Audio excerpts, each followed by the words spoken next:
अस्सलाम वालेकुम। मेरा नाम नसीम बीबी है। मेरे 3 बच्चे हैं और मेरे शौहर को होते हुए 3 साल हो गए। 3 साल हो गए और बहुत मुश्किल से गुजारा कर रहे हैं। घरों में कभी काम मिल जाता है, कभी नहीं।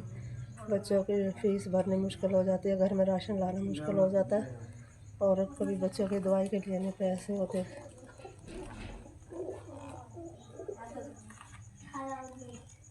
बिजली का बिल कभी ज़्यादा आ जाता है और कभी दूध के लिए पैसे नहीं होते और कभी महीने का राशन ख़रीदने के लिए खर्चा नहीं होता।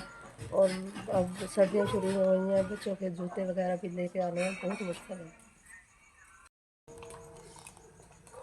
मेरे भाइयों, आपको ये भेजा हुआ खर्चा मुझे मिल गया है मेरे बच्चों के लिए। आपने ये खर्चा भेजा है और आपकी ज़िंदगी और तंदुरुस्ती हो। आप मेरे बच्चों का ख्याल रखते हो, अल्लाह सोना आपका ख्याल रखे, आपकी ज़िंदगी तंदुरुस्ती हो, आपके कारोबार में बरकत हो।